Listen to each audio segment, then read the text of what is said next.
Life in the housing complex. This is a true story that happened when I was in third grade. Back then, I lived in a small three-story housing complex.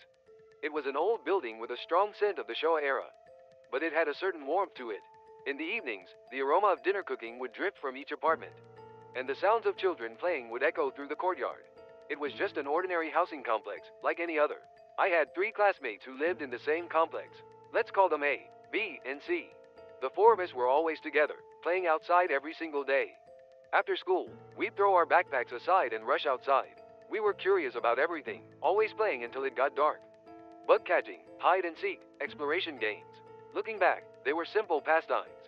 But to us back then, every day felt like an adventure. Around the complex, there was a small park, a drainage canal, and vacant lots. Our playground seemed to stretch endlessly. Our parents would just tell us to come home before dark, and otherwise, let us roam free. That's just how things were back then. Various families lived in the complex. Dual-income households, stay-at-home mothers, elderly couples living alone. Everyone knew each other's faces, and if someone was in trouble, neighbors would help out. That kind of old-fashioned community spirit still remained. But right next to this warm community, another world existed. The lonely neighbor. In front of our housing complex stood a row of decrepit tenement houses. They were truly ancient buildings.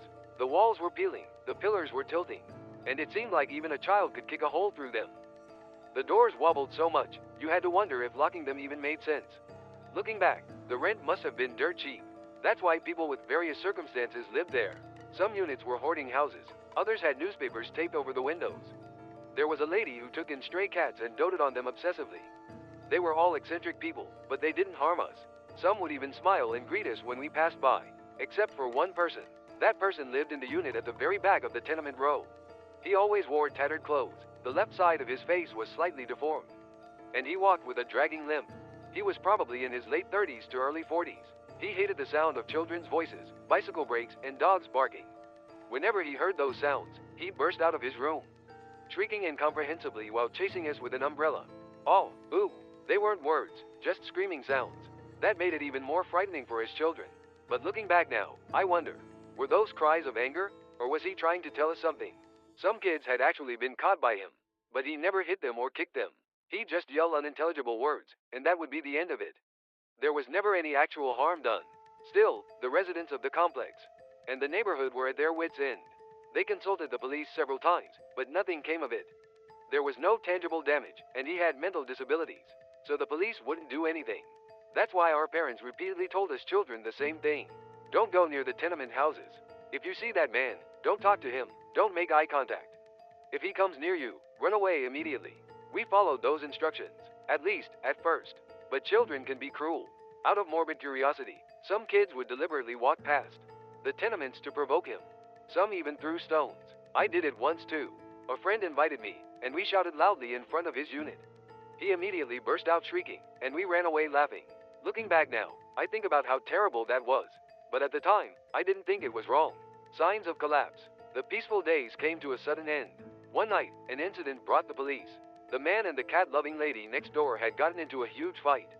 The cause was that the man had been making noise in the middle of the night. It happened around 2 in the morning. Oh, ooh, no, no, no, no. The man's incomprehensible shrieking, mixed with the sound of him banging on things. In response, the lady's shrill voice screamed back, "Be quiet, my cats are scared." The commotion woke up the entire tenement row, and someone called the police.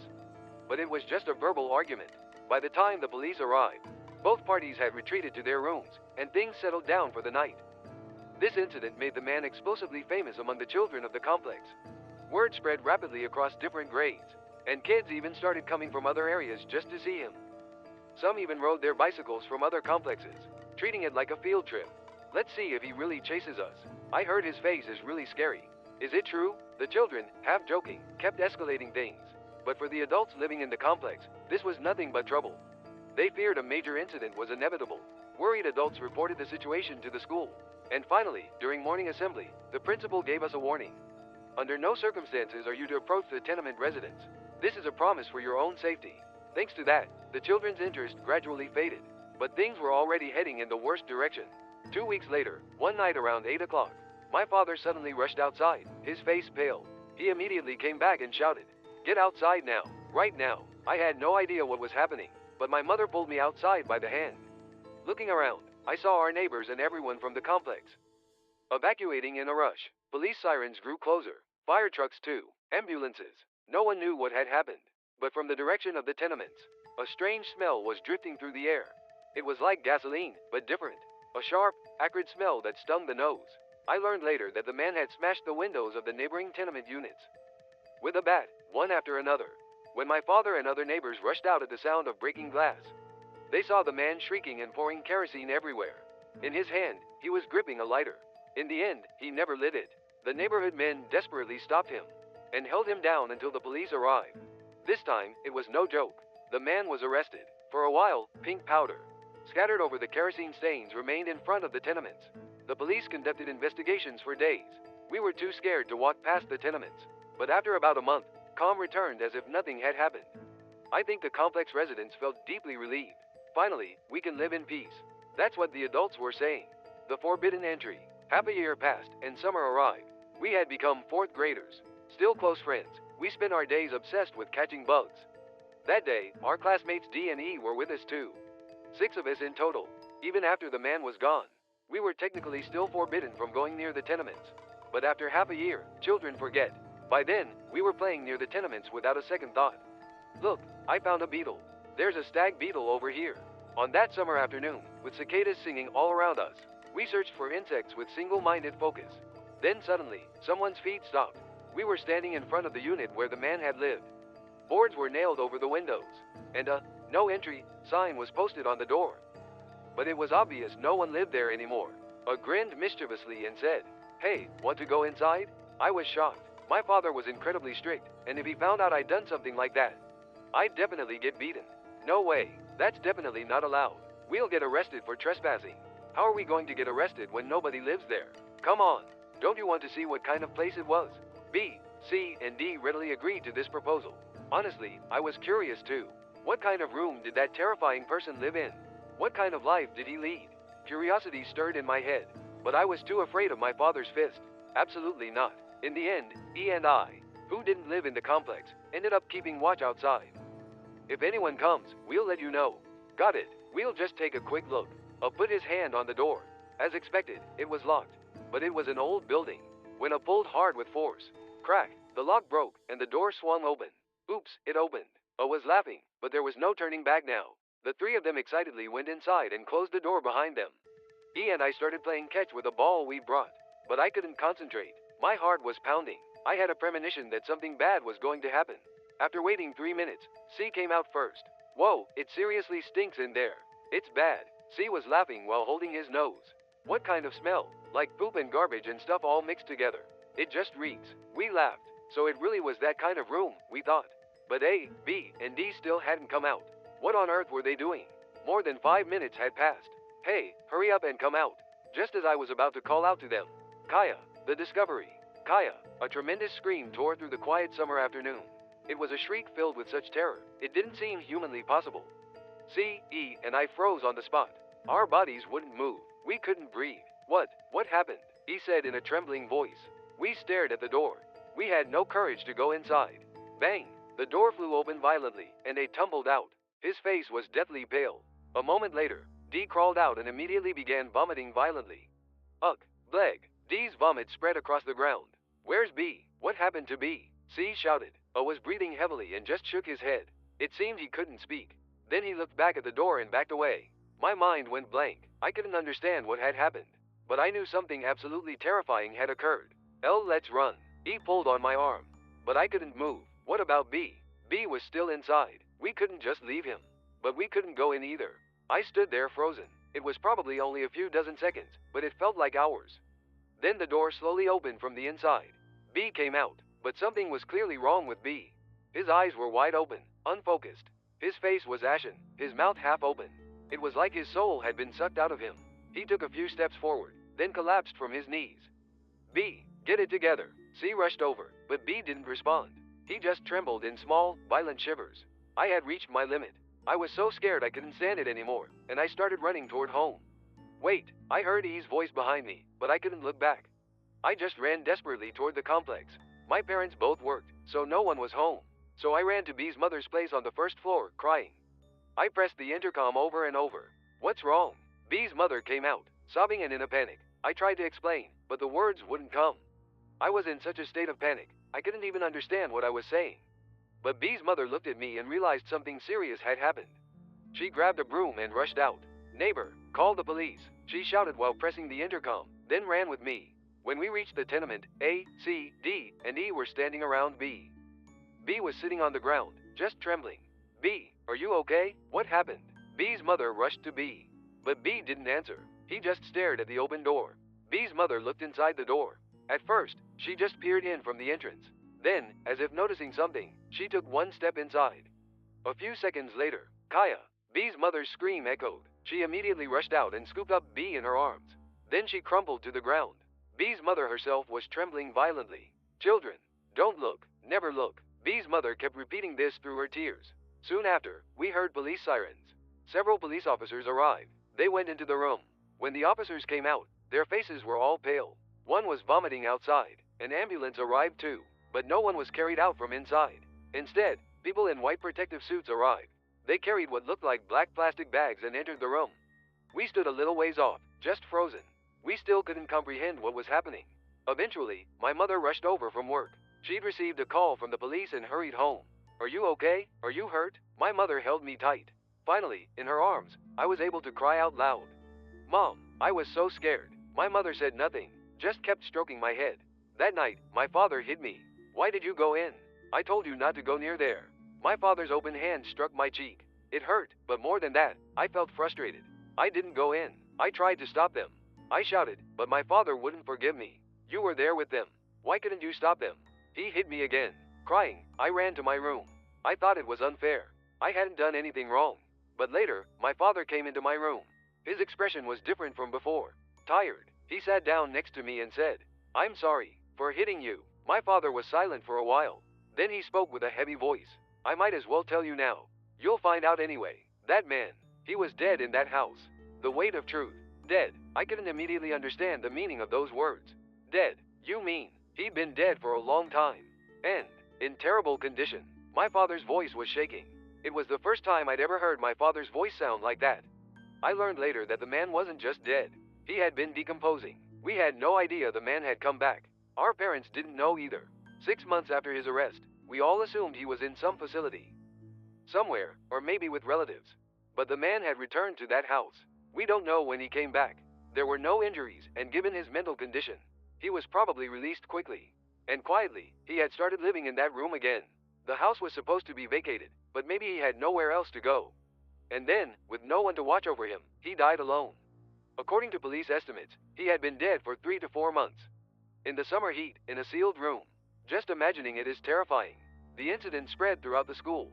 The next day, A came to school, looking perfectly fine, and told everyone about it. It was seriously crazy. There were bugs crawling everywhere.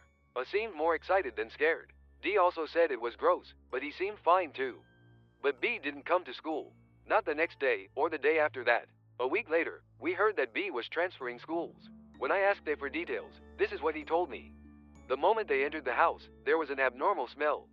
At first, they thought it was just feces and laughed, but it was so terrible that C immediately went outside. But A, B, and D, overcome by curiosity, went deeper inside. The room was full of garbage, incomprehensible junk, mountains of old newspapers, rotted food. But to the children, even that was part of the adventure. They even found some popular eraser toys from that time and got excited. And then, when they opened the sliding door to the back room, in the dark room, there was some large object. At first, they thought it was a futon or something. But when they got closer and looked carefully, the surface was moving. Countless insects were writhing. Seeing that, someone screamed. A instinctively ran. D, driven by fear, followed. But B's legs gave out. He couldn't stand, couldn't move, and he was forced to stare at that object. As his eyes adjusted to the darkness, the outline of the object became visible. It had a human shape. It had arms, legs, and a head. And from where the face should be, white maggots were crawling out. From where the eyes should have been. From where the mouth should have been.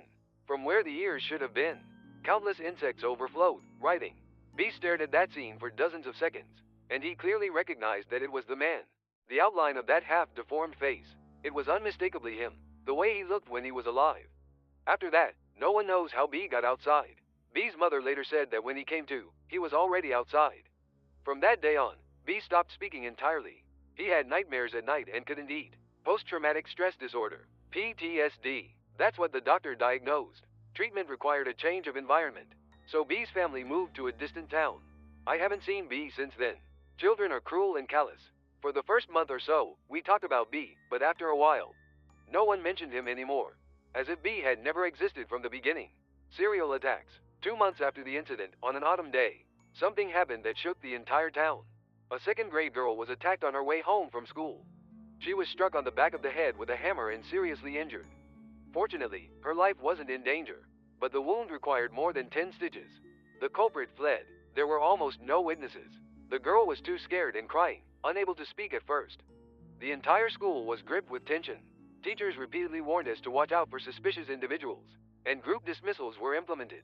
But the attacks continued. 3 days later, another elementary student was attacked. This time, a first-grade girl. She was also struck on the head with a hammer, but managed to escape and suffered only minor injuries. 2 days after that, a boy was attacked. A fourth grader. He was pushed from behind, his backpack was kicked, and his back was stomped on repeatedly. The town went into complete panic. Police cars constantly patrolled, red lights flashing everywhere. The PTA formed a vigilante group, and parents stationed themselves at various points during dismissal times to watch over the children. My mother came to pick me up from school every day. Never walk alone. Always stay with someone. We were told the same thing over and over, at school and at home. In the midst of all this, a rumor started to spread. The children who had been attacked had seen the culprit's face, and that face belonged to the man. At first, no one believed it. After all, the man was dead. We had found him. The police had confirmed it, but the victims' testimonies matched. The boy who suffered minor injuries drew a sketch of the culprit. Asked by the police, he drew the face as he remembered it. That sketch spread throughout the school. When I saw it, chills ran down my spine. The drawing was unmistakably the man's face. The half-deformed face, the dragging leg, the tattered clothes, everything matched. That's impossible. He's dead. But the children's testimonies were unwavering. It was definitely him. No doubt about it. I heard that voice, that sound. I became genuinely terrified. I think A, C, and D felt the same way. We had entered that house without permission. We had seen the corpse. Maybe he was holding a grudge and had come back. With that thought, I couldn't sleep at night. I felt like someone was watching me from outside the window. In the darkness, it seemed like that deformed face was floating there. I heard footsteps on the stairs. Dragging, irregular footsteps, but no one came. Mom, I'm scared. Can I sleep with you? Embarrassingly, I slept with my mother for several nights. My father, seeing my state, told me something. It's okay. If he comes, I'll beat him to a pulp. Those words felt incredibly reassuring at the time. Looking back now, I think about how violent that sounds. The whole school was engulfed in those rumors. The man hates children's voices, so always talk in a husky voice. He's scared of police, so if you see him, salute and he'll run away. And so on. Eventually, even the sketch was circulating everywhere. For those of us involved, just seeing it was terrifying. Every adult I saw on the way home, I wondered if it was him. At night, of course, but even during the day, I never went outside. My mother took time off work to stay with me constantly. The terror lasted for a week, and finally, the culprit was arrested. But when we learned who the culprit was, the entire town was shocked. The culprit was the cat-loving lady who lived in the tenements. The woman who lived next door to the man.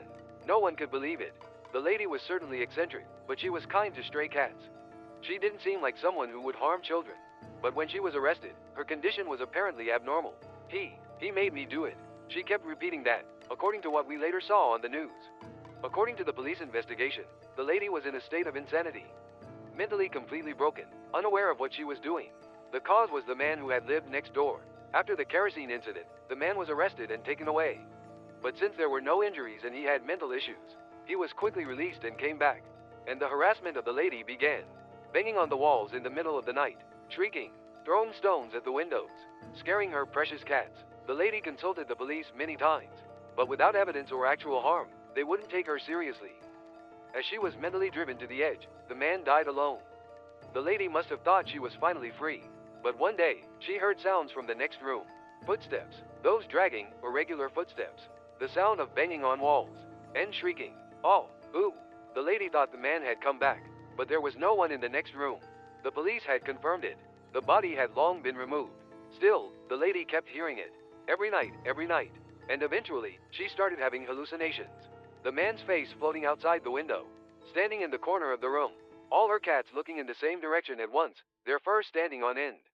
The lady's mind completely shattered. Then one evening, on a day when the fog was thick, the lady saw him in her room. Clearly, distinctly, the man was standing in the room, staring at her, and slowly, he approached and placed his hand on her head. At that moment, the lady's consciousness went blank. When she came to, she was being restrained by police. In her hand was a hammer covered in blood. The lady herself had no memory of what she had done, but she was certain of one thing. He made me do it. More mysteriously, all the children who were attacked said the same thing. The culprit was that man. The culprit was the lady, smaller than the man. They couldn't have mistaken her for him. But the children's testimonies were unshakable. No mistake. I saw that face. It was a deformed face. He was dragging his leg. One child said this. At first I thought it was just a regular lady. But the moment she turned around, her face became his. Another child testified. Right when I was about to be hit, I heard his shriek. That, sound. The police concluded it was the children's imagination.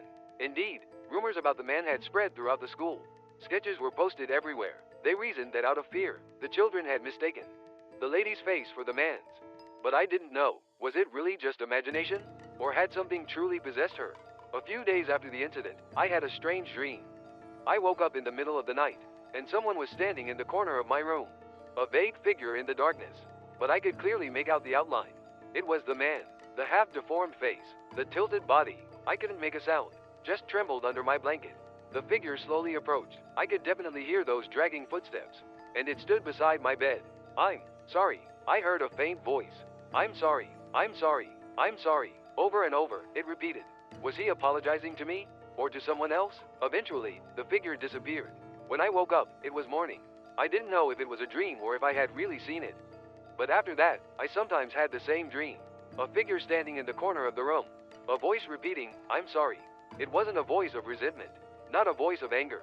Just a voice filled with sadness, apologizing. What was he apologizing for? Was he apologizing for his own life? For causing trouble to the people around him?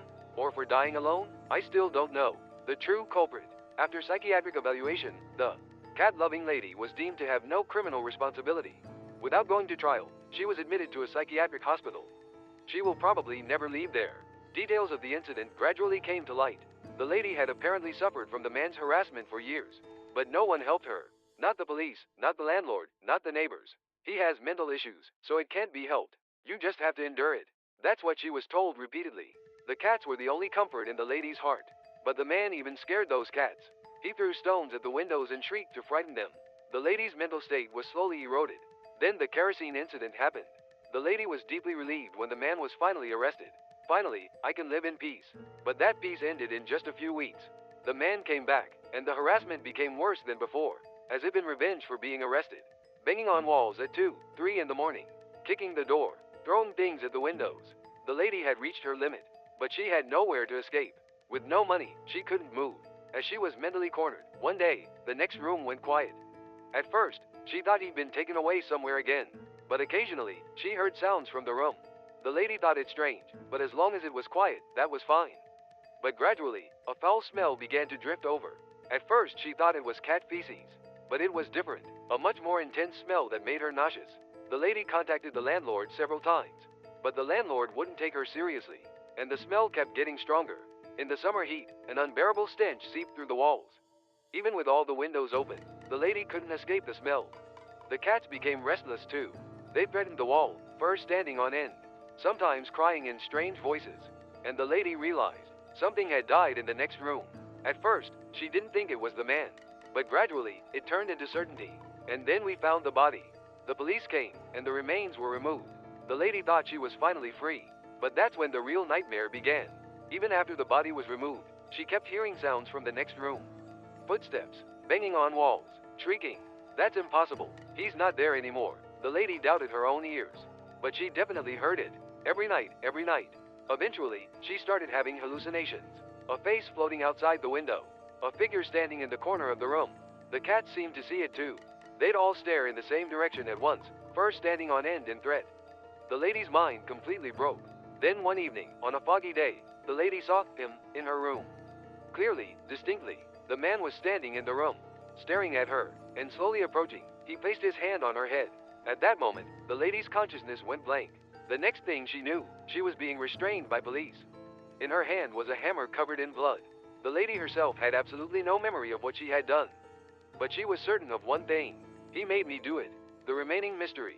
The case was solved. The culprit was caught, and peace returned to the town. Police patrols decreased, group dismissals were lifted, and children could play normally again. But for me, nothing was resolved. Why did all the children who were attacked say they saw him? Why did the lady keep saying, he made me do it? Was it really just their imagination? One day, I gathered the courage to talk to the boy who had been attacked. He lived in the same complex, and his injuries were minor. So he returned to school relatively quickly. Did you really see him? When I asked, the boy thought for a moment before answering. At first it was the lady, but the moment I was hit, her face seemed to change. Change? Yeah, the lady's face became his for a second. That half-deformed face. The boy spoke with a serious expression. Everyone thinks I'm lying, but I definitely saw it. Not the lady, but him. I had nothing to say. After that, I sometimes still had that dream. A figure standing in the corner of the room. A voice repeating, I'm sorry. But strangely, there was no resentment in that voice. No anger. Just deep sadness and regret. One night in a dream, I spoke to the figure. What are you apologizing for? The figure was silent for a while, then answered in a faint voice. To everyone. To everyone. For scaring you. For dying alone. I'm sorry. Hearing those words, I felt tears welling up. He wasn't holding a grudge. He wasn't angry. He was just apologizing for causing trouble to those around him, for scaring them, and for dying alone. That we had entered the house without permission. That we had seen the corpse. Maybe he didn't even resent that. Rather, maybe he was grateful to have been found, to have been taken away. Even now, years later, I sometimes think about it. Was he really a bad person? True, he did many abnormal things. Shrieking and chasing us, pouring kerosene, lots of strange behavior. But all of that was because of his mental disability. He himself couldn't help it. If the people around him had tried to understand more, if he could have received proper medical care and support, if he hadn't been isolated, if he could have connected with someone, maybe he wouldn't have met such an end. The lady wouldn't have become mentally ill. The children wouldn't have been attacked. These are all what ifs. But I think it's important to consider these what ifs. There are still things I don't understand. Did the man's spirit really possess the lady? Did the children really see him? Or was it all a matter of the mind? The answer will never come. But there's one thing I know for certain. The man died with no one to watch over him. For months, undiscovered, left to decompose. This is what really happened. It's not a ghost story. It's the real terror of dying alone. And the figure that still appears in my dreams might be an illusion created by my own guilt. Throwing stones, teasing him, being scared and avoiding him. Those small sins accumulated, and maybe they drove him to the edge. Not just us children, the adults too, society as a whole. No one tried to help him. That guilt still remains somewhere in my heart. That's why he appears in my dreams, saying, I'm sorry. Are those his words, or are they the words I want to say? I still don't know. More than 30 years have passed since then. I've grown up, started a family, and have children of my own. That housing complex and those tenements were torn down long ago. Now new condominiums stand in their place. I'm still in touch with A. He became an ordinary salaryman, has a family, and seems to be living happily. He says he barely remembers that incident anymore. I ran into C by chance a few years ago.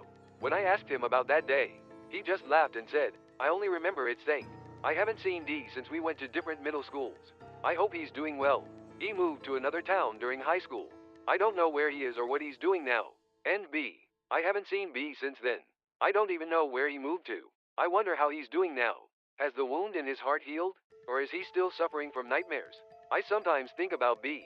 And I feel sorry. What we started out of curiosity might have changed B's life. This story has no punchline, no moral lesson. But there's one thing I want to convey. Loneliness is truly terrifying. People can't live alone. Without connection to someone, both mind and body will break. That man lived in loneliness and died in loneliness, unable to ask anyone for help, with no one to reach out to him. Even when he fell ill, even when he collapsed, he couldn't call for help. And for months, undiscovered by anyone, left to decompose. This is not someone else's problem. In Japan today, tens of thousands of people die alone every year. Elderly people living alone, middle-aged shut-ins, people isolated from society. It can happen to anyone. I'm fortunate to have a wife and children. So if I collapse at home, they'll notice right away. They'll call an ambulance. But what if I were alone? No one would notice. No one would help. I would just die alone. Just thinking about it is terrifying. That's why I now consciously cherish my connections with people. Not just family, but friends, neighbors, colleagues. Even small connections are fine. Even just exchanging greetings. Those small connections might someday save a life. And one more thing. If there's someone struggling around you, please reach out to them. Don't avoid them because they're strange or scary. That person might need someone's help too. If someone had reached out to that man, if he could have received proper support, if he hadn't been isolated, maybe he wouldn't have met such an end. I still sometimes have that dream. A figure standing in the corner of the room. A voice repeating, "I'm sorry." But lately, I'm not scared. Rather, I answer that voice. "I'm sorry too." When I say that, the figure seems to smile just a little and quietly disappears. This is the true story I experienced when I was an elementary student. It's often told as a scary story, but for me, it's an unforgettable experience that taught me about the terror of loneliness. Please, everyone, cherish the people around you, and don't carry everything alone, because loneliness is more terrifying than any ghost. The end. Thank you for watching. If you enjoyed this story, please subscribe to our channel and leave a like. Your support means everything to us. See you in the next video.